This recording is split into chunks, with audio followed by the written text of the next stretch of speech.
Muy buenas tardes o buenas noches, amigas y amigos, compañeros y compañeras.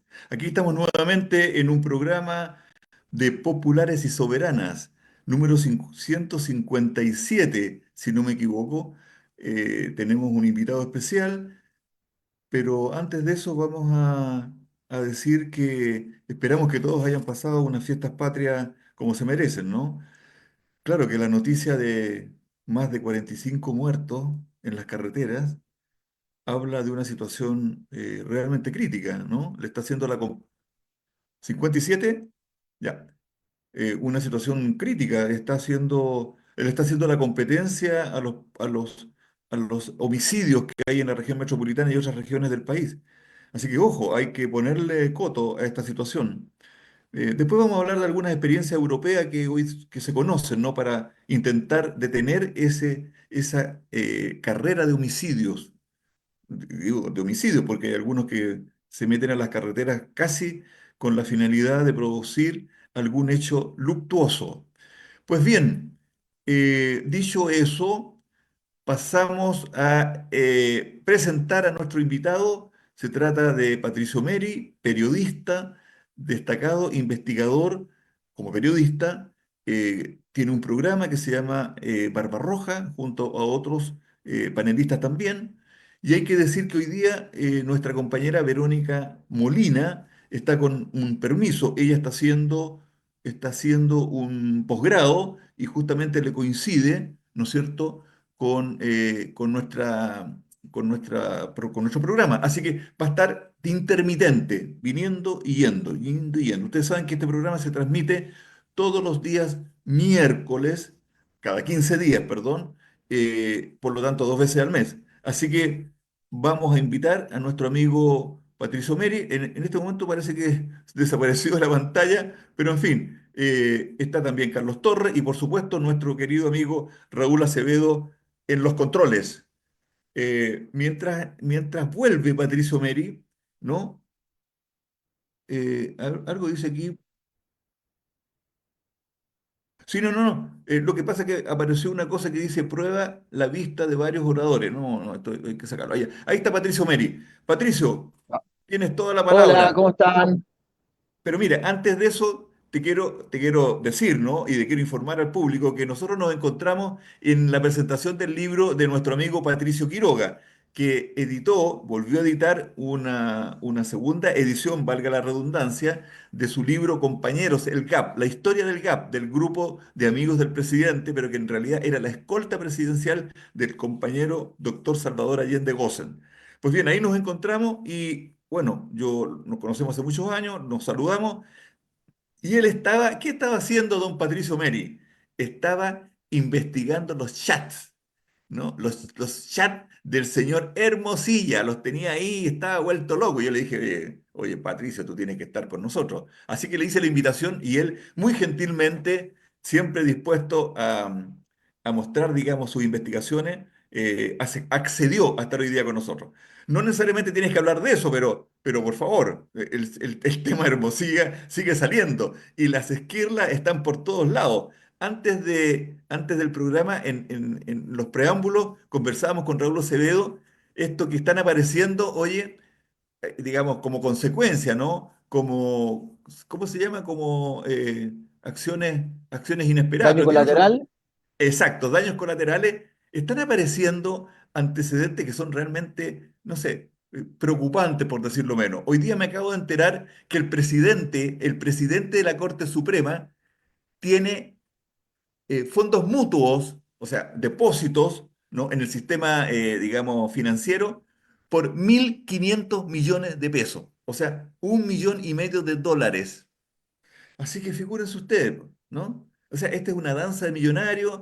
eh, Mire, realmente la crisis se está profundizando, no se está tomando el peso a la crisis política, se está complementando con esta crisis que podríamos decir de la corrupción. Pato, no, no, no embrollo más, la perdí y todo el programa para ti. Adelante, compañero. No, gracias por la invitación a los compañeros que están en los controles, a los que van a acompañar en la conversación. Efectivamente, Eduardo, nos vimos ahí en el relanzamiento, esta nueva edición del libro del GAP, de los compañeros del dispositivo de seguridad de Salvador Allende. Yo estaba acompañando a un amigo que fue del dispositivo muy joven, a Roberto Merino, a quien le mando un abrazo. Estábamos ahí en el lanzamiento de Patricio, y que además para mí tiene como una cierta cercanía familiar, porque hay una parte del libro que hablan del combate en Indumet y Sumar. Entonces cuentan que mi tío, ya fallecido, Alejandro Bell, que era diputado del MAPU, fue uno de los pocos que llegó a combatir el 11 de septiembre pidiendo dónde estaban las armas y dónde estaban los compañeros y dónde estaba la gente y dónde estaba. Y por lo menos él llegó y él cumplió y estuvo ahí con Miguel Enrique, entiendo con otros compañeros de otros partidos, gente del dispositivo de seguridad, del Partido Socialista, de los helenos y la gente que llegó y los trabajadores dispuestos a defender el gobierno de la Unidad Popular, pero bueno, todos sabemos lo que sucedió y claro, así que el libro tiene una connotación familiar para mí. Con Patricio después estuvimos conversando un poco y haciendo un homenaje póstumo a mi tío que falleció hace algunos años atrás. Sobre los chats de Hermosilla, claro, tú me pillaste justo ahí en la investigación misma, porque qué bueno que fue así, porque así la gente me va a creer que tengo acceso a los chats, no sé si a todos los chats, pero tengo bastantes carpetas y harta información, y lo que se está viendo que es putrefacto. O sea, aquí hay un estado de corrupción judicial que no es nuevo, que viene arrastrado hace mucho rato atrás. Hay que pensar que en los dos gobiernos de Sebastián Piñera nombró a 14 ministros de la Corte Suprema, 14. Hay una cantidad de jueces que están pasando colados, porque se ha hablado de Vivanco, se habló de Jean-Pierre Matus, pero ¿qué pasó con el padrino Simpertegui? ¿Qué ha pasado con una serie de ministros de la Corte Suprema y de la Corte de Apelaciones que han estado involucrados en casos de corrupción? Y los fiscales, cómo se eligió el fiscal nacional, las conversaciones que ellos participaron, qué pasa en la Universidad de San Sebastián, qué sucedió en el Ministerio del Interior cuando Hermosilla fue asesor de Chadwick y Piñera. Yo, mira, como a modo de conclusión, si tuviera que hacerlo en una síntesis muy cortita, tendría que señalar que Luis Hermosilla es uno más del sistema corrupto y corruptor, que aquí el jefe de la banda era Sebastián Piñera, no lo podemos juzgar, se murió, pero queda Andrés Chadwick, y son una banda que transformaron el gobierno en una oficina de lobby, en una oficina comercial, en una oficina de intereses, en una oficina de influencias. Y por si fuera poco, controlar el aparato del Estado, controlar la inteligencia que tiene el Ministerio del Interior, a las policías, a la ANI y todo eso puesto a disposición de sus negocios y sus intereses, controlaban, desde hace muchos años, controlan la Universidad de San Sebastián. Entonces, uno dice, bueno, estos tipos de la derecha y de la ultraderecha, que hablan de la familia, de la probidad, de la transparencia, de la equidad, de la justicia, de la competencia, no lo creen. Ellos utilizan el Estado como un botín para hacer negocios y incrementar su riqueza. Hay cosas que son medias tragicómicas. O sea, hay conversaciones de Luis Hermosilla donde él está en su trabajo, por ejemplo, dice, está hablando con X persona, porque tú con los jalaf, y le dice, hermanito, ¿cómo estás? Un beso para allá, amigo, no sé qué. Dice, mira, no te puedo atender ahora porque estoy en la audiencia de la Operación Huracán. Uno dice, a ver, espérate, ¿cómo? Este tipo estaba ahí en la Operación Huracán, pero estaba haciendo negocios en paralelo en grupos donde participaron mucha gente, que además estuvieron, por ejemplo, en el montaje, que yo puedo hoy día asegurar que hubo un montaje en contra de Daniel Jadwe, pero un montaje brutal articulado por estos señores. El caso de Matías Catrileo o de Catrillanca también, o sea, hay audiencias donde él estaba haciendo su trabajo de abogado del Ministerio del Interior, que ahí hay que hablar, si me dan tiempo para explicar esta estructura organizacional delictual de Hermosilla, porque yo lo calificaría así, una asociación ilícita para delinquir y hacer negocios desde el Estado, desde el aparato del Estado, desde la captura del aparato del Estado, pero mientras hacía su pega. Entonces, mientras estaba metiendo preso a un profesor por haberle pegado a un torniquete del metro, en el estallido social, el tipo estaba haciendo negocios, estaba representando al grupo Patio de los Jalaf, donde además están los Luxic involucrados, donde están los Sauer, donde hay familias muy rimbombantes de la política chilena.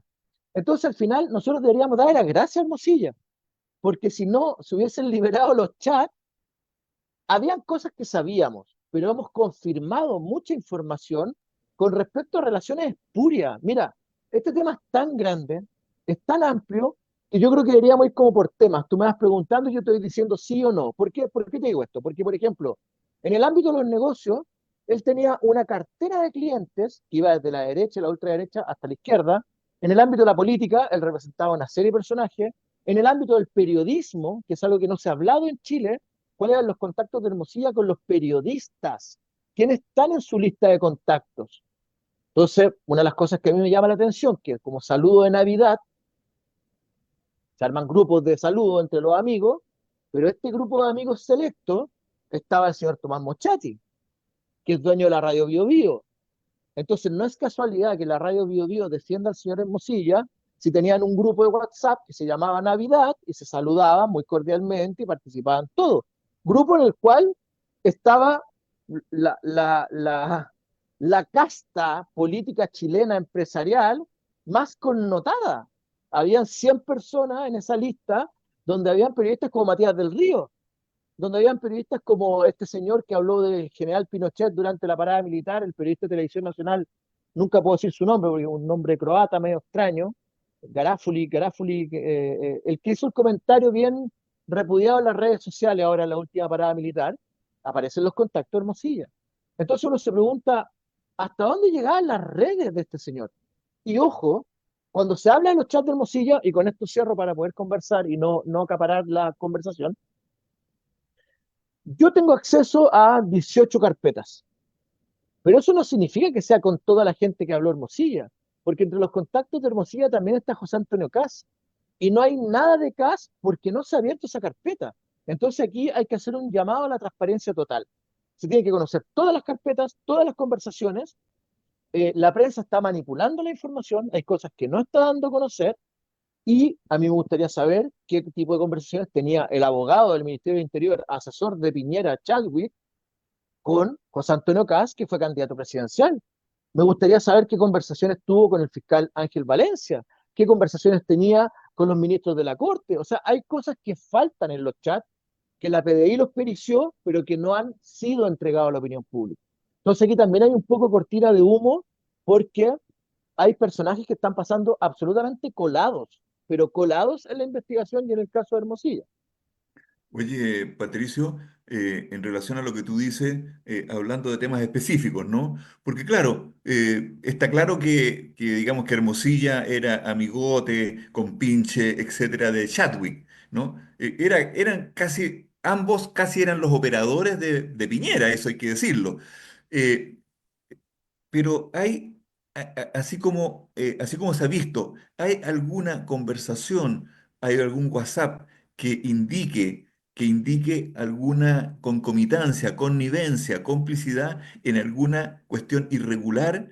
Porque Chadwick hoy día está pasando la ofensiva, entre comillas, está acusando, dice voy a querellarme en contra de los diputados que quieren querellarse en contra mía. O sea, ¿te fijas? Eso, pero yo cuando me encontré contigo, hablamos sobre el tema y yo te lo planteé, porque yo había escuchado en el programa este tuyo, había escuchado la denuncia que tú hiciste respecto a la operación en contra de Jadwe. ¿Podrías ser un poquito más específico sobre eso, brevemente, para después irnos a los otros temas y obviamente pedirle a Carlos que haga sus preguntas, sus opiniones, por supuesto, ¿no? Sí, mira, a ver, eh, ¿cómo tú puedes probar? Porque aquí en las conversaciones de Hermosilla, primero están los vínculos. Y los vínculos tienen que ver con quienes tenían posiciones de poder y qué hablaban. Pero no existe como. O sea, a ver, por ejemplo, hay una conversación con Jalaf donde Jalaf dice hay que cagar a Jadwe, con estas palabras. O sea, si no lo manejan ustedes, nosotros lo sacamos del camino, lo cagamos. Es una expresión súper fuerte que usa Jalaf. ¿Ya? Alguna gente incluso me llamó porque yo lo publiqué en las redes sociales y me dicen, no, es que eso se refería a la causa palestina, pero da lo mismo. Aquí había una intervención. ¿Y por qué te nombro los Jalaf?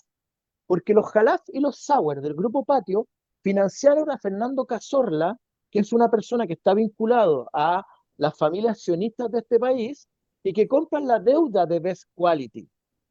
Y Best Quality está vinculado directamente a Luis Hermosilla, a Chadwick de la Universidad de San Sebastián.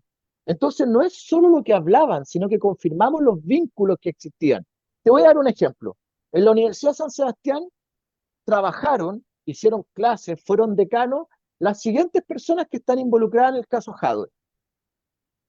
Mario Vargas, abogado querellante, representante de Best Quality, ligado a la Universidad de San Sebastián. Cristian Espejo, el defensor de los criminales de lesa humanidad, que además andaba manejando sin licencia, sin documentos del auto, no me acuerdo. Su esposa es la secretaria general de la Universidad de San Sebastián. María Paz Guerra, una de las querellantes en contra de Daniel Jadwe, hacía clases en la Universidad de San Sebastián.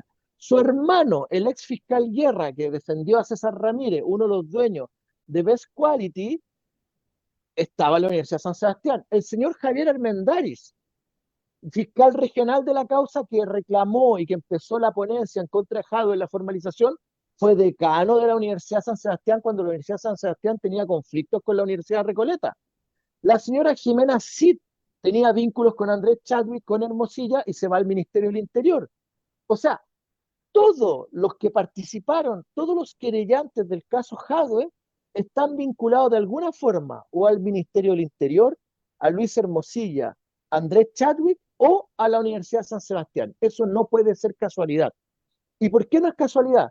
Porque hay un WhatsApp donde se le informa a Hermosilla que Daniel Jadwe se había querellado por la construcción del edificio de la Universidad de San Sebastián que está en Pionono con Santa María.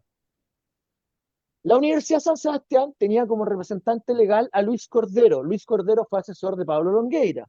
Pablo Longueira fue presidente de la Universidad de San Sebastián y además al mismo tiempo era el representante de la inmobiliaria Bellavista. Entonces me van a decir que eso es una casualidad, que el alcalde que los persiguió, que trató de cumplir las normas, que les pidió que no pasaran de los 9 pisos de construcción, después recibe toda esta ofensiva jurídica de estos mismos personajes.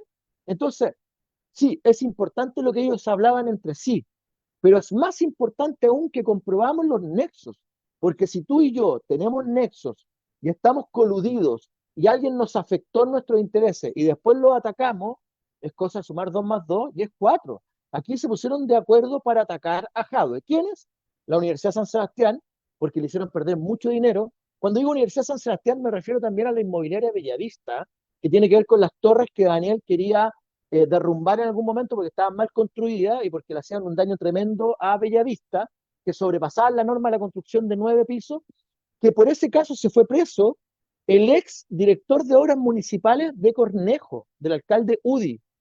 Ya, Smock, que hoy día es candidato a alcalde por la UDI en Recoleta, adivina con quién trabajó y lo contrataron como asesor del Ministerio del Interior, con Chadwick y Hermosilla. Adivina quién defendió la Universidad de San Sebastián en el juicio contra Recoleta. Luis Hermosilla. O sea, es tanta los vínculos, las relaciones que tiene esta gente, que es imposible no darse cuenta que lo que le hicieron a Daniel Jadwe fue una venganza de los poderosos, de la colusión de los empresarios, de los políticos ligados a la UDI, también a la concertación, o lo que llaman nueva mayoría, ya no sé cómo llamarlo ahora, en contra de Daniel. Porque el fiscal nacional hizo clase en la Universidad de San Sebastián. Javier Armendáriz hizo clase en la Universidad de San Sebastián. Tú me puedes decir, oye, Patricio, pero hicieron clase. Claro, pero era una universidad que estaba en conflicto con la universidad, con el municipio de Recoleta y con Daniel Jadwe. O sea, a lo menos ellos deberían haberse inhabilitado, decir, mire, ¿sabe qué? Yo trabajé en esta institución, un juez de apelaciones que dijo, yo no puedo participar en este juicio porque conozco a Daniel de la vida, hemos sido amigos, tenemos una cercanía, me inhabilito, ¿ya? Pero ¿por qué no hicieron lo mismo estos personajes? Porque se coludieron para ponerle una trampa a Daniel Jadwe. ¿Y por qué digo una trampa? El día de la reunión donde llegan estos personajes de Best Quality, que son unos delincuentes, están acusados de vender licencias de conducir falsas, de falsificar permisos de circulación, hay otro que está condenado por fraude tributario, o sea, son unos delincuentes, salen de la reunión, y eso está en la carpeta investigativa, y llaman 3 veces al hijo de Fernando Cazorla, que es un conocido prestamista. ¿Por qué tú vas a salir de una reunión con alguien X y vas a llamar al prestamista que 2 meses después te va a comprar la deuda? Deuda que además estaba hiperinflada en un momento donde estaba la pandemia. O sea, si las mascarillas valían 1 peso, estoy inventando la cifra, estos tipos lo estaban vendiendo en 5 lucas. Y le estaban exigiendo a Daniel que les pagara las 5 lucas por mascarilla. Entonces, un poco sospechoso que después aparezcan autodenunciados. Y hay otro tema más, Oscar Duzán, que es el chofer que supuestamente lleva las mascarillas y el alcohol gel, porque esto es lo más chistoso de todo, yo no conozco a nadie que pida coimas, o sea, no conozco a gente que pida coimas, pero me imagino que si uno pide coimas, pide plata. No vaya a pedir coimas en alcohol gel y mascarilla, y el que les supuestamente llevó esas mascarillas a la sede del Partido Comunista en Recoleta, 2 meses después de la reunión, aparece en Miami con toda la familia. Para irse a Miami hay que tener los recursos para pagar los pasajes, hospedarse. Yo en lo particular no le encuentro ninguna gracia a Miami, pero hay gente que le gusta ir a Miami y hay que tener la plata para ir a Miami. ¿De dónde sale esa plata? ¿Por qué la fiscal Herrera, Giovanna Herrera, que además está casada con Andrés Montes, que es el fiscal de la CMF, que menciona Luis Hermosilla, que además fue el fiscal que estuvo involucrado en el caso Escuchas Telefónicas, que además es el fiscal que estuvo involucrado en el caso Latam Piñera, que además es el hijo del ministro Montes? No estoy acusando a Carlos Montes del tema, pero son muchas coincidencias, son los que persiguen a Daniel Jadwe. Entonces la fiscal Giovanna Herrera tendría que haber dicho, yo no puedo participar en este caso porque mi esposo está vinculado al caso de Hermosilla y el señor Hermosilla es un enemigo político y judicial de Daniel Jadwe. ¿Te das cuenta Correcto, toda la amalgama de relaciones? correcto. Oye, Carlos, por favor, eh, tu opinión trascendente. Adelante, compañero. Oye, esto no huele a conspiración, no parece conspiración, pero parece que es conspiración. O sea, el capital, eh, cuando empezó a implementar el modelo neoliberal, las reformas neoliberales, la gente decía, no, si estos son reformas económicas y no tienen otro fin que ser reformas económicas. Y con el tiempo empezamos a comprender y a reconocer que las reformas económicas llevaban un caballo de Troya, ¿no? Porque con la reforma económica se fue cambiando el sistema político, se fue cambiando la forma de operar de las compañías, de las empresas, la aproximación a la globalización, o sea, todo fue cambiando. Así que aquí hay conspiraciones evidentes. Lo más lamentable es que la gente en general no se da el tiempo, no es que no lo entienda ni lo comprenda, no se da el tiempo para absorber lo que nos contaba Patricio Meri, que yo creo que uno escucha y no haya por dónde agarrar la hebra, ¿no? Porque es tanta la información, y que es real, por cierto, porque ahí además falta en los vínculos de Hermosilla con funcionarios actuales del segundo piso de la moneda, ¿no? Eh, con, eh, con Crispy, ¿no?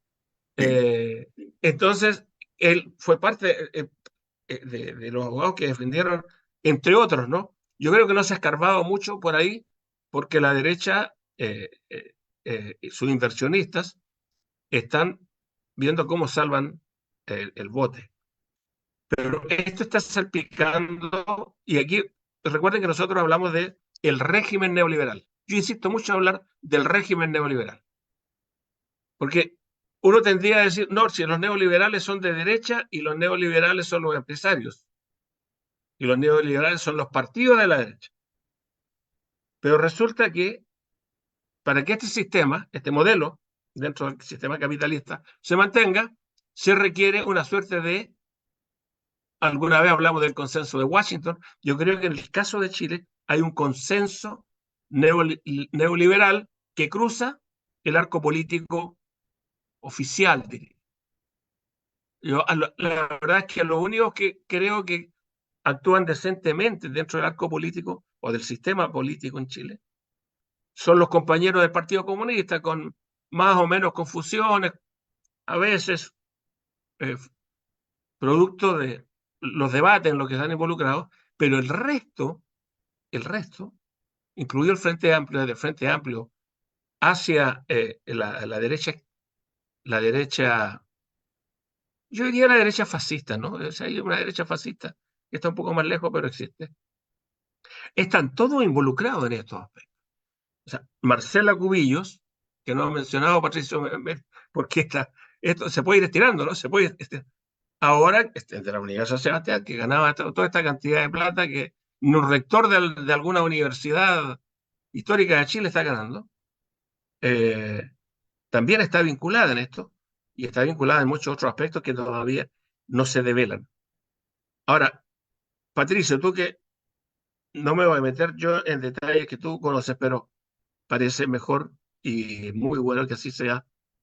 Pero Chadwick tuvo que renunciar al consejo directivo de la Universidad San Sebastián, hoy día, en algún momento. Tuvo que renunciar y esto tiene bastantes complejidades. Tú tienes un poco más de información al respecto porque yo no sé si Chadwick se quiere defender, quiere librar a la Universidad San Sebastián porque lo que está en juego, o sea, Chadwick podría jugar a esta altura el rol de un kamikaze que sale a defender todas las operaciones en las cuales están involucrados desde los gobiernos de Piñera para mantener y salvar a la Universidad de San Sebastián. Porque si la Universidad de San Sebastián se les va abajo, que es una posibilidad con esto, expreso una bancarrota absoluta de la derecha. En todos estos manejos, que la verdad, Patricio, no sé si tú eres más diestro en esto, como decíamos antes, pero yo creo que no hay conceptos para definir el nivel de corrupción y manipulación que hacen de este vínculo entre el capital privado y los espacios del Estado cuando a ellos les toca, para poder amasar unas fortunas que son inmedibles. Hasta la hija de Sergio Muñoz, que es otro tema, ¿no? Muñoz, Sergio Muñoz, que fue también ministro de la Corte Suprema, Es eh, ministro de la Corte Suprema, no que o fue. es todavía. Sí, claro. eh, Acá estoy. eh, Perdón, es que me claro, estaban llamando, me entró una llamada. ¿Me y a escuchan eso bien? corta. Sí, Sí, sí. sí, te escuchamos y te vemos. Así es que, a ver si tú tienes un poco más de información y O sea, análisis con mira, respecto a las yo, razones, ¿no? Porque esta gente en algún momento está dispuesta a dar un paso al costado de la Universidad de San Sebastián. pero mira, Por, es una mentira absoluta. ¿Por qué una mentira absoluta, Carlos? Porque la Universidad de San Sebastián, en el fondo, es la UDI la propietaria. Primer punto. Da lo mismo, porque antes fue Pablo Longueira, estuvo Cordero falleció, pero Cordero era asesor de Longueira, estuvo vinculado a Jaime Guzmán, hoy día es Chadwick, estuvo Ward. O sea, es la UDI. La Universidad de San Sebastián es la UDI y van a cambiar al payaso, pero el circo va a seguir siendo el mismo. Punto uno. Punto dos, ¿por qué Chadwick renuncia? No para salvarse él, porque las declaraciones de Marcela Cubillo, tú dijiste algo que es impreciso y te corrijo con afecto y con fraternidad. Tú dijiste, ella gana lo que gana una rectora de una universidad tradicional en Chile. No, no, la no, rectora de la universidad... no, no, pero disculpa. No, no, yo dije una rectora, ni una rectora gana tanto como, Ah, ni una o rectora, un rector, efectivamente. ni La rectora de la como Universidad de Marcela Chile, Cubillo. la rectora de la Universidad de Chile, que a mí me cae pésimo porque recibió aquí a la gente de Ucrania y a los nazis y a todo el cuento, da lo mismo, pero no es ella lo que estamos analizando, el cargo, gana 10 millones de pesos. La rectora de la Universidad de Chile. Entiendo que la rectora de la Universidad de Chile, que es una de las principales universidades de América Latina, gane 10 millones de pesos. Podemos decir si es mucho o es poco. Pero Marcela Cubillo no ganaba 17 millones de pesos. Mira lo que les estoy diciendo. Nadie puede ganar 17 millones de pesos por no hacer nada. Ella no hacía clases, ella hizo un par de libros, pero aunque hubiese hecho todas las clases del mundo, no le podrían haber pagado ese sueldo de 17 millones de pesos. ¿Qué es lo que yo creo que ellos hicieron? Fue la forma de empezar a retirar utilidades en forma ilegal. Aquí debería abrirse una investigación del Servicio de Impuestos Internos. Eso es lo que Chadwick está salvando, porque como Marcela Cubillo salió para adelante, porque es chora, es la esposa de Alamán y creen que son todos poderosos y que son intocables, ella dice, no, pues si tenemos libertad económica y cada aquí puede ganar lo que quiera. Momento, pero usted esos 17 millones de pesos pagaba impuestos de, tú sabes que cuando eres trabajador el sueldo te lo pagan en bono, hay una parte que paga impuestos, otra parte que no paga impuestos, se puede articular y desarticular un sueldo. tú eso lo sabes, lo conocemos porque hemos trabajado y porque hemos tenido temas. Pero cuando yo hago un retiro de utilidades, tengo que pagar el 40%. Entonces estos tipos estaban haciendo retiro de utilidades ilegales, fraudulentas. Eso es evasión y es elusión de impuestos.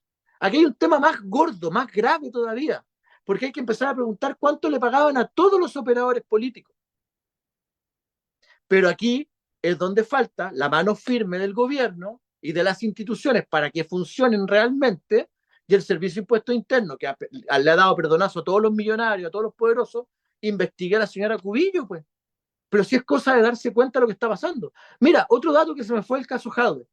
¿Sabían ustedes que la fiscal Giovanna Herrera es familiar de un dueño de farmacias en Chile? Las farmacias fracción SQM, que son financiadas por Sokimich, el concuñado de la fiscal Giovanna Herrera es el dueño, Francisco Vega, de esa farmacia. ¿Cómo ella va a ser la fiscal del caso Achifar Farmacias Populares si está relacionada con un dueño de farmacia, de una cadena de farmacia? Si esto es de locos. Entonces, tú te das cuenta, además en esa universidad hizo clase Felipe Arboe. Arboe cumplió un rol brutal desde la centroizquierda, desde la socialdemocracia, lo digo entre comillas porque creo que son gente de derecha al final del día, como decías tú, para boicotear el proceso constituyente, para ponerle palito al proceso constituyente. Entonces, al final, ellos son los guardianes del sistema neoliberal capitalista, salvaje, despiadado y corrupto. Porque este sistema, tú lo decías muy bien, necesita dos componentes. Necesita la corrupción, ellos necesitan robar, porque tienen mucho dinero y tienen que moverlo de alguna forma, y necesitan pobres, porque son los pobres los que mantienen el sistema. ¿Cómo se siente ese cabro que estudió en la Universidad Santo Tomás, perdón, en la Universidad San Sebastián, que no tiene plata para pagar porque quedó debiendo 3, 4 millones de pesos cuando una profesora en un mes ganó 17 millones de pesos? O sea, si alguien me dice que este sistema es justo y que funciona y que ha sacado a Chile adelante, yo le digo, mire, ¿sabe qué? Esto es una manga de pillos, ladrones, y aquí el pillaje no tiene control de nadie. Porque además la Oye, pregunta es, ¿quién los va a investigar? ¿El fiscal nacional, que está fuertemente cuestionado? ¿Lo van a investigar los jueces, que están fuertemente cuestionados? Entonces recordemos que en el proceso constituyente, cuando se propuso cambiar la forma de elegir los jueces, estos mismos señores, incluyendo a la señora Cubillo, se opusieron, pues. Obvio que se iban a oponer si los podían terminar investigando y fiscalizando. Entonces, al final, el caso Hermosilla no es el caso Hermosilla, es el caso de la putrefacción del sistema económico político neoliberal que es corrupto. Yo les digo una cosa, Pero esto es algo que yo estoy... una cosita antes que se nos olvide, porque dentro de tu vorágine de información, y antes que entre Eduardo, hay un aspecto que también es clave en esto para la investigación que debería llevar adelante el Servicio de Impuestos Internos, y que una parte de lo que la Universidad de San Sebastián paga a quien sea, es son subsidios del Estado. exactamente. La Universidad de San Sebastián es una de las universidades que percibe mayor subsidio del Estado chileno, es decir, de los contribuyentes, de todas y todos. Entonces, Cubillo no tan solo se está llevando la plata directa que les traen el extractivismo académico, ¿no?, con los jóvenes, sino que también recursos de, del erario nacional que podrían servir para, para otros proyectos más necesarios que para que Absolutamente. se los lleve Cubillo, para que laven dinero o para que financien a la UDI. Porque no sería extraño que si se investiga a Marcela Cubillo, veamos que hay un trasvasije de dineros, hay un trasvasije y ella no tiene ningún problema para prestarse para eso. No, pero además hay un dato que ustedes no me han preguntado, no me han dicho nada, que a mí me parece impactante. ¿Cómo va a ser posible que la misma universidad sea dueña de una inmobiliaria? Eso es O sea, producto, aquí, disculpa, claro, Paco, es que porque aquí hay un el problema de sistema origen, prohíbe porque el lucro, claro, el sistema prohíbe el lucro, pero inventaron claro, la trampa, echa la norma, echa la trampa. Entonces, ¿cuál es la trampa? Tienen una empresa inmobiliaria, construyen edificios y esa misma empresa inmobiliaria se lo arrienda a la universidad. exacto. Entonces, por ahí empieza el lucro y a generar las utilidades, pero es un sistema mentiroso. Nos estamos mintiendo todo. Entonces, los grandes capitales sí están lucrando con la educación, que es la UDI, que es Renovación Nacional. Pero quería hacer un punto y lo quería hacer hace mucho rato. Esto no es el debate de la derecha, no nos equivoquemos. Yo tengo una sospecha, porque aquí hay un personaje que no ha sido tocado en esta trama de poder. Y no es precisamente el Frente Amplio, que tiene sus propios problemas con el caso Fundaciones y con todas las contradicciones que es Boric, porque se da el teorema que para cada cosa que dice el presidente Boric, hay un diputado Boric que le lleva la contra. Po. Ese teorema no falla nunca. O sea, lo que dice el presidente Boric, algo lo dijo en contra el diputado Boric. Aquí hay un personaje que no ha salido ni salpicado, José Antonio Kast. Entonces no sería extraño que esto sea una operación más siniestra, más oculta y más profunda para legitimar a la ultraderecha sacando del camino a una derecha.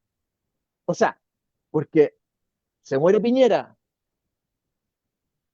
y comienzan a salir todos estos casos de corrupción. A mí, a lo menos como periodista, se me hace la pregunta, yo lo haría, lo diría en televisión, la teoría de la sospecha, dudar. ¿Por qué si en los teléfonos y en los contactos de Luis Hermosilla aparece José Antonio Kast, no se ha publicado nada de Kast? ¿Por qué la prensa, como Chilevisión, como Canal 13, como La Tercera, que está vinculado en el caso Hermosilla, ojo, hay vínculos directos con el diario La Tercera y con la conspiración que llamaban aquí, yo prefiero decir montaje, porque esto es un montaje judicial en contra de Daniel Jadwe, del diario La Tercera con Luis Hermosilla. Había una articulación directa con el dueño de la empresa Simplicity, Matías Cartagena, que es asesor de Álvaro Sayé. Entonces, si tú sigues escarbando, claro, sale todo el push de esta derecha, pero queda viva esta otra derecha, que es el monstruo más peligroso, que es esta ultra derecha, liderada por José Antonio Kast. Entonces, ojo, que hay que tener en consideración, por un análisis más profundo, un programa como este, que quizás estamos todos cayendo en la trampa, es correcto lo que está pasando, que salga todo el push, pero que se investigue todo y a todos. Porque yo quiero saber qué hablaba Hermosilla con José Antonio Kast. Yo quiero saber quién eran los narcos que le pasaban la droga a Hermosilla. Yo quiero saber quién eran los que les pasaban las prostitutas. Yo quiero saber quién eran los que estaban detrás de las bandas criminales. Por eso estos tipos tienen tanto miedo de abrir las cuentas corrientes. No se atreven. Oye, varios puntos, digamos, que aporte, digamos, de antecedentes, ¿no? El subsidio, en relación a lo que dijo Carlos, que es correcto, ¿no? El subsidio que le entrega el Estado, el subsidio que le entrega el Estado a la Universidad de San Sebastián, y corrígeme, Pato, si eso es falso o es, porque salió públicamente, son 37.000 millones de pesos, o sea, 37 millones de dólares subsidio a la Universidad de San Sebastián, entregadas por el Estado de Chile. Ese es el primer elemento. El segundo, ¿no? En las conversaciones con Jalaf, que aparecieron, digamos, en el vínculo con Hermosilla, no sé si me escuchaste, sí, en el segundo elemento que me llama poderosamente la atención es que Jalaf amenaza con que ellos tienen paramilitares dispuestos a actuar.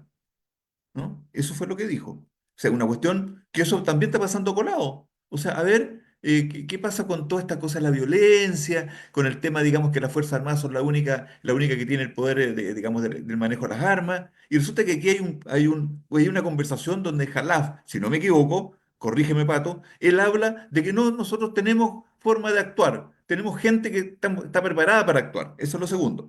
Y lo tercero, que yo creo que también es una arista política, ¿no? Yo después, yo después, digamos, podría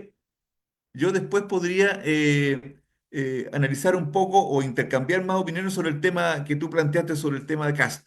Pero mira, antes de eso, el tema, ¿qué pasa en el Poder Judicial? Porque obviamente hoy día en Chile está habiendo una competencia, ¿no? Entre ya, yo acuso a dos de derecha y acuso a dos progresistas, todos, digamos, vinculados a organizaciones políticas, directa o indirectamente. O sea, aquí el tema de que la justicia es independiente, el tema de que no se puede hablar de política en la justicia, ese es falso, absolutamente falso. ¿No? Aquí, como tú muy bien lo dijiste, 16 miembros de la Corte Suprema han sido o fueron, digamos, nominados por razones de la Constitución, ¿no es cierto?, en los gobiernos de Piñera. ¿Y a quién iba a nominar Piñera? Algunos seguramente los negoció, ¿no? Los tuvo que haber negociado porque no era tan burda la cosa. Pero esto es un tema político, ¿no? Entonces, aquí aparece la figura de que, miren, ¿saben? Hay que poner el centro del problema en las acusaciones constitucionales. Está bien, pero no es el problema de fondo. Aquí, ¿cómo se va a resolver el problema de la justicia? Mira, se acaba de aprobar una reforma importantísima en México, donde se establece la elección de autoridades del Poder Judicial, cosa que ocurre en Estados Unidos, ¿ah? En Estados Unidos, ustedes han visto las películas. Digamos, se elige un tribunal, un juzgado, ¿no es cierto?, de elección, digamos, territorial, digamos, del distrito, lo que sea.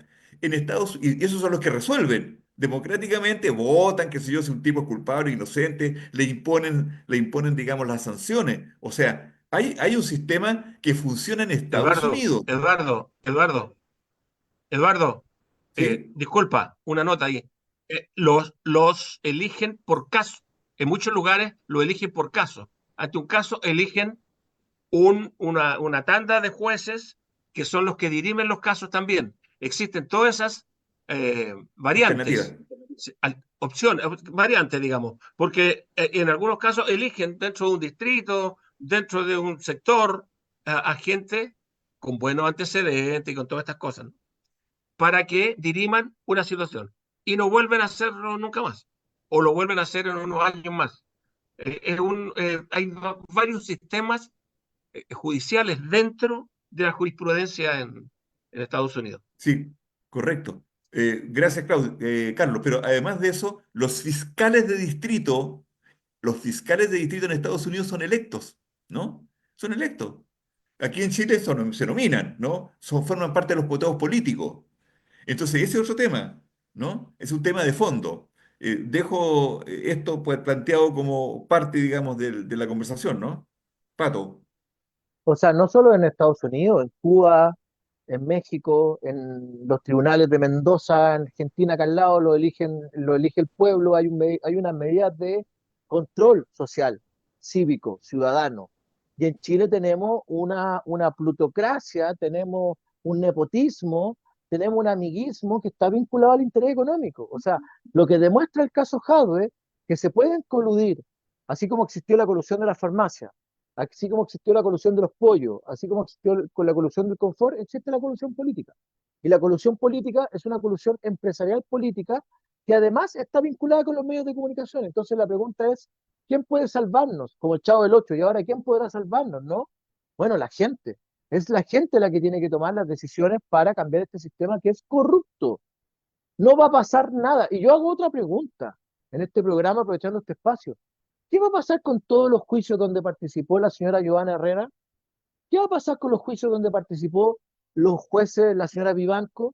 ¿Qué va a pasar con los juicios donde participó el señor Jean-Pierre Matus, que le mandaba minutas completas a Andrés Chadwick mientras era ministro del Interior en la acusación constitucional? ¿Qué va a pasar con esos juicios? O sea, ¿qué va a pasar con los juicios donde Luis Hermosilla fue abogado? Ese profesor que le pegó un torniquete y lo metieron preso, ¿quién le va a devolver los días de haber estado preso por pegarle a un torniquete cuando estos mafiosos estaban haciendo negocio con la plata de todos los chilenos y utilizando las instituciones del Estado para hacer negocios? Negocios inmobiliarios, negocios para hacer nuevos malls, todo tipo de negocios que se le puedan ocurrir. Usaron al Estado como piratas, fueron piratas, que lo que hizo, como viles corsarios, fue robarle a los pobres, a la gente trabajadora para enriquecerse ellos más, ¿a costa de qué? De llevar una vida de ricos y famosos. Entonces aquí hay muchas preguntas que no tienen respuesta y yo no sé si el sistema político tampoco está en disposición de hacerlo, porque también es parte de la corrupción, pues. Si los jueces, ¿quién los eligió? Los presidentes de la República, los propone el Senado, hay todo un mecanismo donde ellos mismos se eligen entre sí. Es un sistema que se va recreando este monstruo a sí mismo. Entonces, ¿qué hacer? Yo no tengo la solución, creo que es una pregunta mucho más colectiva, perdimos una tremenda oportunidad en el proceso constituyente, pero aquí hay que plantearse que debemos cambiar nuestro sistema de justicia de una vez por todas, pero sobre todo nuestro sistema económico.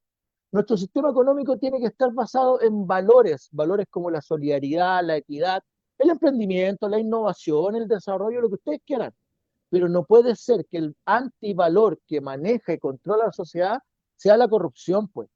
Porque estos tipos se han hecho ricos. Cuando a ti te dicen, no, es que tienes que levantarte más temprano para que salga adelante, ¿más temprano qué? Si me levanto a las 5 tengo que levantarme a las 4. Si salgo a trabajar a las 6 tengo que levantarme a las 5. No, pues. ¿Cómo se hizo rico Julio Ponce Lerú? Con las privatizaciones ilegales de Pinochet. ¿Cuántos de estos empresarios chilenos no se hicieron ricos con las privatizaciones ilegales del modelo económico de Pinochet? Y digamos las cosas como son, nosotros seguimos viviendo un pinochetismo sin Pinochet. Seguimos viviendo el mismo modelo económico que dio el golpe de Estado, que instauró el ladrillo, que instauraron los Chicago Boys y que instauraron toda la gente que hemos leído, hemos conocido y hemos investigado durante años. Entonces, la pregunta de fondo es, ¿Chile está preparado para esta discusión? ¿Está preparado para votar este sistema y cambiarlo por otro? ¿Cuál otro sistema? Si la izquierda ya no habla de revolución, la izquierda ya no habla de socialismo, ni siquiera habla de cambios. O sea, tenemos un gobierno que llegó ofreciendo grandes cambios para cambiarlo todo y terminar administrándolo todo. En materia internacional, el señor Boric es lo mismo que el señor Zelensky, es lo mismo que el señor Milei, y la única diferencia es cuál de los dos aplaude más fuerte a la OTAN. Vivimos en un mundo paradójico, vivimos en una contradicción que es bueno que se empiece a salir y a mostrar. Tenemos una socialdemocracia que es funcional a la ultraderecha, tenemos una ultraderecha que se come a la derecha, y todos al final son un baile de mafiosos coludidos en el poder económico, las universidades, los medios de comunicación, que terminan extorsionando y explotando a la clase trabajadora. Eh, Eduardo Gutiérrez me va a tocar a mí, lo siento. Adelante, compañero. Eh, y muy de acuerdo con lo que plantea Patricio, eh, pero yo creo que se equivoca cuando dice que la socialdemocracia apoya a la derecha.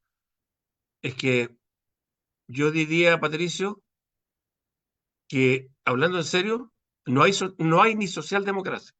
Yo creo que los que se visten hoy día de socialdemócratas son llanamente liberales. Transitaron hace tiempo, o sea, un modelo socialdemócrata, yo creo que los chilenos aplaudirían, votarían, apoyarían. Les interesaría la socialdemocracia como lo hicieron los escandinavos en algún momento de la historia, o algunos otros países de Europa. Así es que yo creo que a veces nosotros eh, tratamos de no ser tan duros con lo que son. Ahora, y también en el caso de Boric, ya no hay mucho que decir, ¿no? Lo único que podemos decir que por lo menos en política internacional, y yo diría que incluso a nivel nacional, dentro de las políticas en el país, yo no sé si tendríamos que echar de menos a Piñera, pero Piñera, yo creo que la política de Piñera, viene hacia aquí, hay algo muy contradictorio, que es verdad lo que decía Patricio, el diputado Boric está en permanente conflicto con el presidente Boric, porque todo lo que dijo y planteó alguna vez Boric hoy día está siendo refutado y cambiado, modificado por el presidente Boric. El presidente Boric hoy día definitivamente ha sepultado al diputado Boric, ¿verdad? Y este gobierno está implementando el programa que Piñera no alcanzó a implementar producto de la revuelta social del año 2019. Eso es lo que tenemos en el gobierno. Y lamentablemente los compañeros del PC están en un laberinto del cual no saben si quieren, pueden o deben salir. Porque este gobierno, lo decía Patricia también, en política internacional, o sea, ni Ricardo Lagos, ¿se acuerdan de Ricardo Lagos? Por lo menos se atrevió a decirle que no a los gringos con la invasión a Irak, cuando los gringos hablaban de que habían armas de destrucción masiva. Pero ahora, yo ya no sé, yo creo que no hay palabras para calificar. Yo tengo problemas con el idioma, ¿eh? Porque yo creo que hay cosas que son tan terribles. Gandul. ¿Alguien me puede definir lo que es un gandul? ¿Se acuerdan ustedes de esa palabra del castellano antiguo? Un gandul. Esto que estamos enfrentando, y lamentablemente no es tan solo un problema de individuos, no es tan solo de Boric.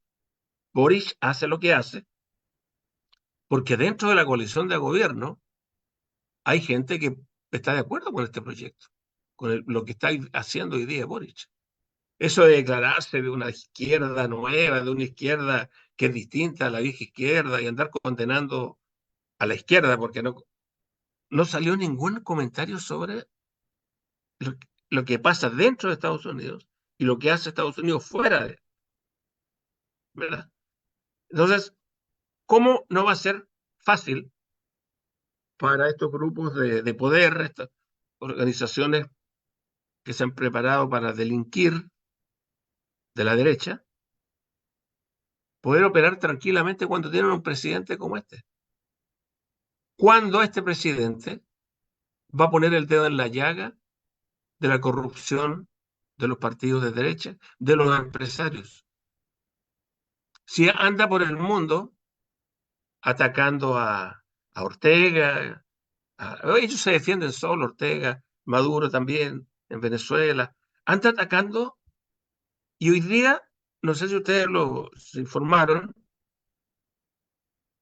dicen, el sistema de comunicaciones también del régimen neoliberal, que en los pasillos de las Naciones Unidas lo más comentado era la posición de Gabriel Boric en política internacional, sobre todo en relación a Venezuela, Nicaragua, ¿verdad? Y la situación en Ucrania. Entonces estamos, yo diría, Patricio, tú dijiste, ¿qué hacemos? Estamos en el peor de los mundos en este tiempo, porque, mira, durante la dictadura,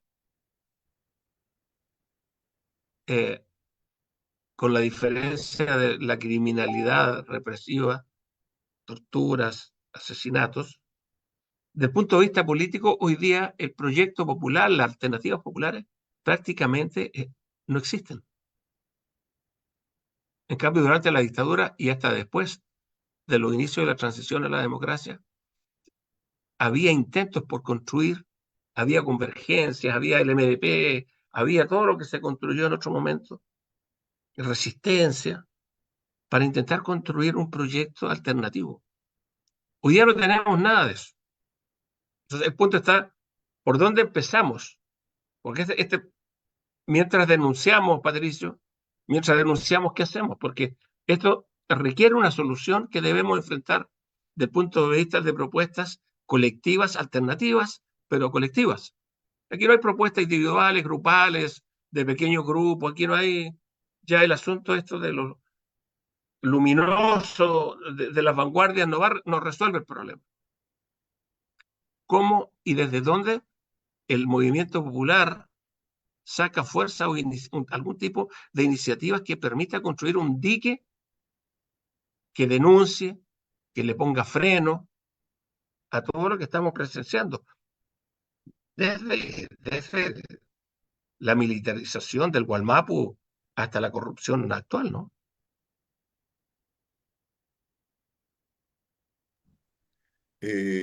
Para complementar un poco, porque se nos está yendo ya, estamos en una hora de transmisión, como nunca empezamos casi a las 8 en punto, y yo diría que estamos en las últimas intervenciones. Yo quisiera decir algo que hemos dicho en todos estos programas, pero claro, Pato no los conoce. Mira, nosotros en general estamos en la idea de que aquí hay una crisis política. ¿No? Cuando Patricio Meri dice aquí hay que entregarle a la gente la capacidad de resolver los problemas, que es cierto, pero no existen los mecanismos para que la gente resuelva, porque la democracia, la tan mentada democracia liberal que hoy día existe, no genera mecanismos de resolución de los problemas. No hay posibilidad, ¿no? No existe ninguna posibilidad. Yo siempre digo, a alguien le preguntaron ¿hubo algún plebiscito para que la gente decidiera en qué sistema de AFP íbamos a tener, perdón, qué sistema de previsión íbamos a tener? No, no, eso se impuso, ¿no? A alguien le preguntaron si era mejor tener un sistema público de salud fuerte o sencillamente dividir en clases sociales la atención de salud. A nadie le preguntaron. A alguien le preguntaron si era necesario reducir casi al mínimo el aporte durante décadas a la educación pública. A nadie le preguntaron. Entonces no existen mecanismos, ¿no? No existen mecanismos para resolver hoy día que ya hay una crisis, ya, y ya creo que nadie discute que hay una crisis política, ¿no? El tema ya del tema del Poder Judicial, que es uno de los elementos del poder político. ¿Ah? Acuérdense esto de la separación de poderes. Es una separación de poderes políticos, el Parlamento, el Ejecutivo y el Poder Judicial. Ahora habría que agregarle, por supuesto, también los medios de comunicación, que son otro poder, y el poder militar, ¿no? Tenemos cinco poderes en realidad. Pero ¿existen mecanismos hoy día? No existen, no existen, ¿no? ¿Y qué mecanismos se están discutiendo? ¿Qué voladores de luces? Oye, hay que achicar la cantidad de partidos, ¿no? Hay muchos partidos chicos, entonces hay que achicarlos para lograr acuerdos. ¿Pero de qué estamos hablando? Cuando los partidos están desprestigiados, los actuales partidos, cuando el Parlamento está desprestigiado.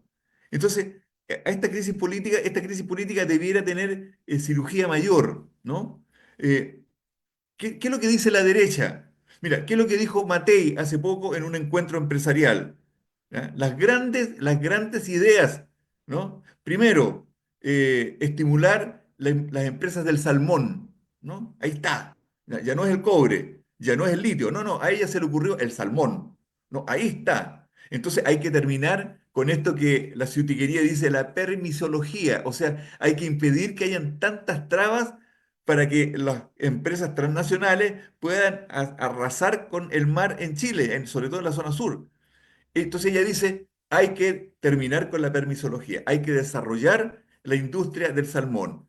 Y tercero, gran novedad, que la vienen repitiendo como papagayo, hay que reducir los partidos, ¿no?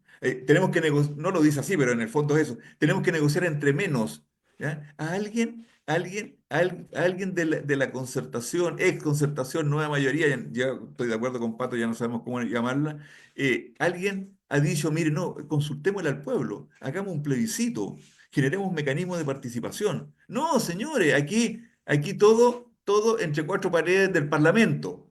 Entonces, no hay mecanismo, ¿no? Y la crisis se sigue profundizando, cada vez existen más elementos de la crisis. Por lo tanto, en el fondo lo que dice Pato Meri es cierto, hay que entregarle capacidad a la gente de resolver, pero no existen los mecanismos. Un mecanismo puede ser un plebiscito, ¿no? Alguien por ahí lo intuyó, ¿no? Oye, como la derecha pone puras trabas, alguien dijo, entonces saquemos a la gente a la calle. La derecha, el gobierno dijo, no, por favor, no, la violencia no, al tiro, el octubrismo. Bueno, entonces hagamos un proceso institucional que les gusta tanto. Hagamos un plebiscito donde la gente le consultemos. Hagamos un plebiscito previo a una campaña, ¿no? Una campaña de discusión política, de subir el tono al debate político hoy día en Chile. ¿No? Oye, ya nadie discute en Chile la mediocridad del sistema político, ¿no? De cómo se generan las leyes, ¿no? Mira, esto es un consenso entre los sectores, digamos, de la élite, de que no, la política hoy día está muy mal, ¿no? Entonces, el tema es ese, ¿cómo se resuelve la crisis política? Primero estar de acuerdo con que hay una crisis política, y después cómo se resuelve. Hay que entregarle poder a la gente. Oye, ¿Cómo? Eduardo, te cuento que ya estoy al aire, me incorporé al panel, Pero eh, perfecto, compañero. así es Tenemos, que lo hemos tenido durante todo el proceso, ha estado presente en nuestras pantallas, en pero nuestras ahora lo tenemos en conciencias. vivo y en directo. Compañero, Oye, yo solamente quiero yo decir eso, quiero hacerte un pequeño puntito para que a lo mejor el pato también lo recoge, digamos. y Carlos. Claro, nosotros estamos como muy espantados con el sueldo de esta señora Cubillo. Sin embargo, a estas alturas del partido estamos como ya vacunados con los montos que ganan los parlamentarios. Y como que resulta natural y resulta que los parlamentarios chilenos son de los que reciben sueldos más altos a nivel mundial. Entonces, o sea, el escándalo no solo está en todo lo que han mencionado ustedes, digamos, en la UDI, la derecha, la Universidad San Sebastián. Aquí también, en el Parlamento, hay una coima, yo le voy a decir coima, porque con esos sueldos obviamente nadie va a querer hacer grandes olitas al sistema. Es todo perfecto, pues, funciona. ¿Ah? Eso, Pato, adelante. No, yo agradecer el espacio, yo me había comprometido con ustedes hasta las 9, ahora tengo otra reunión vía Zoom también, me tengo que despedir, muy interesante el programa, cuenten conmigo para otra oportunidad y el tema de Hermosilla, chat, vínculos incestuosos de la política, los negocios, la universidad no para y no va a parar y creo que hay una reflexión muy profunda que ustedes plantean que es qué hacer, cómo nos organizamos, pero quizás no hay que hacer nada y hay que esperar que caiga el sistema por sí solo y vendrán otras fuerzas políticas. No lo sé, no tengo la solución. Yo trato de no salirme de mi rol de periodista, analista, tanto que lo hago, me salgo del libreto de lo que soy, pero creo que hay que empezar a pensar en el nuevo Chile. Y un nuevo Chile que yo creo que parte, incluso con gente de derecha, con gente de centro, con gente de izquierda, con un gran movimiento contra la corrupción. Lo planteo como una idea, ustedes lo discutirán. Un gran movimiento nacional contra la corrupción. Caiga quien caiga, pero de verdad. O sea, sin medias tintas. Y para eso tienen que venir nuevas generaciones, tienen que venir, a lo mejor, volver los viejos jóvenes o los jóvenes viejos y empezar a construir un liderazgo distinto, donde estar en política no significa enriquecerse, estoy muy de acuerdo contigo, que estar en política sea como vivía Clotario Blest, que estar en política sea como luchó Carlos Lorca, que estar en política sea como el sacrificio de Salvador Allende, que estar en política sea un compromiso, porque de los cuatro, no creo que ninguno de nosotros esté metido en negocios turbios, ni en negociaciones extrañas, ni seamos millonarios, ni en nada de eso. Gente honesta hay en Chile. El problema es que nos taponean, nos taponearon y nos van a seguir taponeando los corruptos. Entonces, quizás una buena forma de comenzar a través de tu programa, el nuestro y otros cientos de pequeños espacios sea llamar a un gran movimiento nacional contra la corrupción, transversal, ciudadano y nuevo. Yo lamentablemente los tengo que dejar, me había comprometido con ustedes hasta las 9. Creo que fue un gran programa y le agradezco el espacio. Muy bien, gracias. Oye, muchas gracias, Pato. ¿Ah? Chao. Gracias, Muy Pato. No, amable. tranquilo. Que te vaya bien. Cuenta conmigo. Vale, gracias. Gracias, Chao. Pato. Gracias. Oye, voy a Bueno, hacer otra sigamos, demos pequeña... una vuelta. Sí, Sí, claro. voy a hacer otra pequeña intervención, primero para comunicar a nuestros auditores el sensible fallecimiento de un gran amigo y compañero de cantos, un hombre histórico, digo histórico porque él fue un cantor que estuvo, digamos, en la resistencia antipinochetista desde los primeros acordes contra la dictadura y acaba de fallecer hoy en la tarde. Él es Alejandro González, más conocido públicamente como Alejandro Masmar. Alejandro tuvo una importante, jugó un importantísimo labor en el tiempo de la fundación de las primeras peñas. Me refiero a la Peña El Yugo, la Peña, ¿cómo se llama? La Javiera, del Nano Acevedo. Ahí, sí.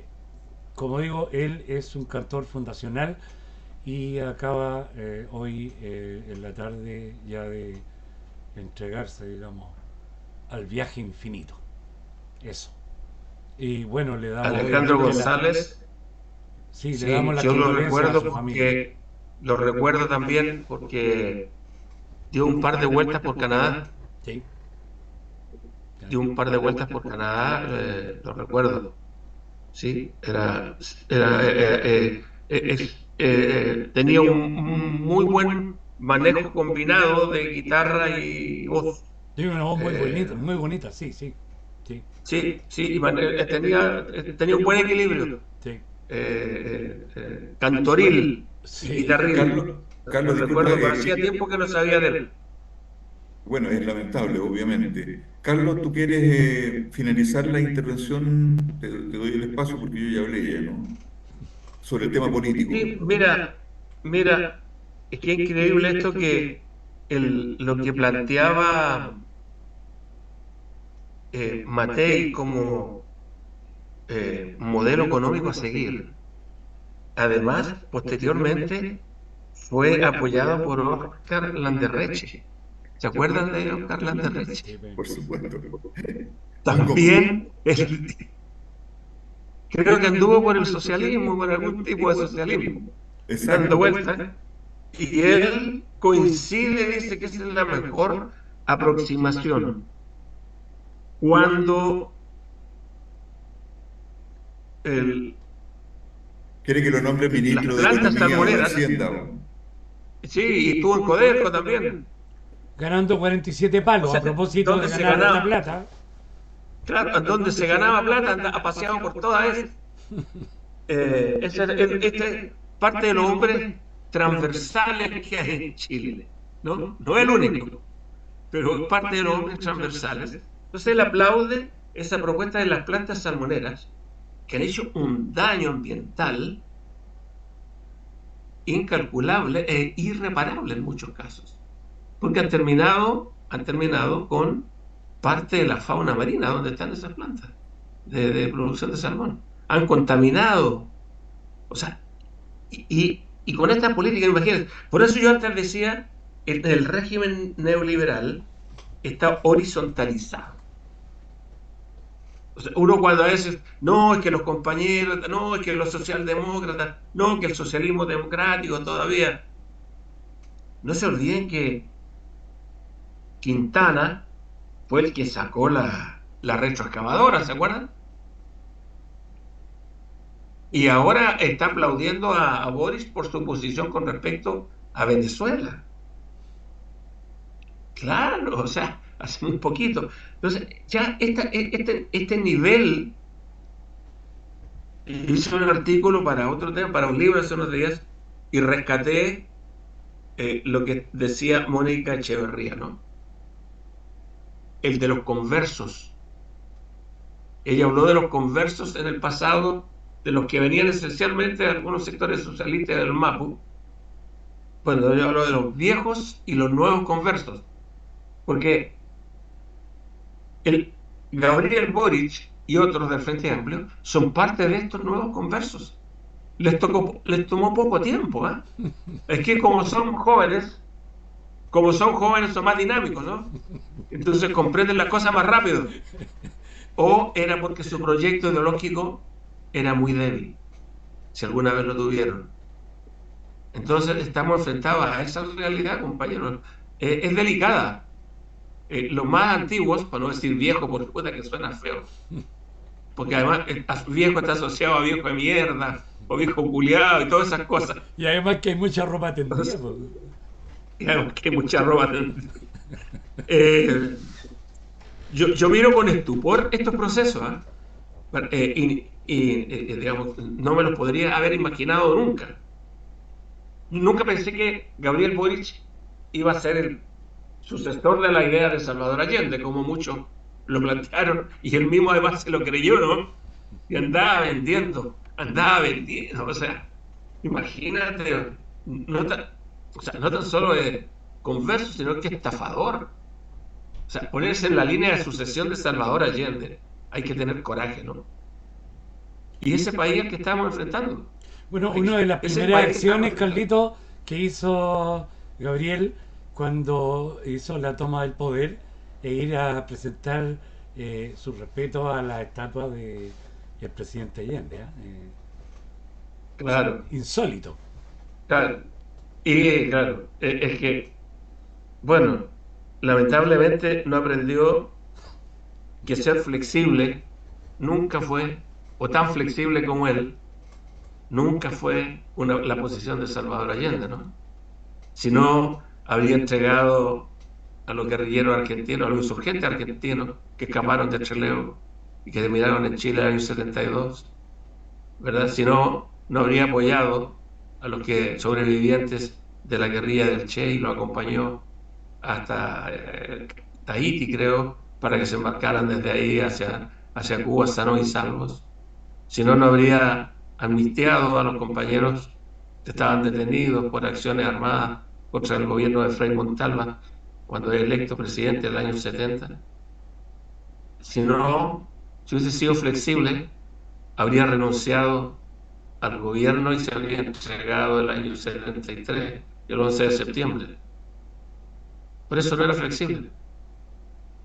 Como Tironi quería, planteaba, Eugenio creo que se Eugenio. llama, Eugenio, no es un genio, evidentemente que no es un genio, es Eugenio, plantear de que si Allende hubiese sido flexible como Boric, tal vez no habría habido golpe de Estado. O sea, estamos enfrentados a ese tipo de alimañas. Hasta ahí me quedo. Bueno, Tironi, digamos, es de los conversos viejos, sí, pues, yo lo he dicho varias veces.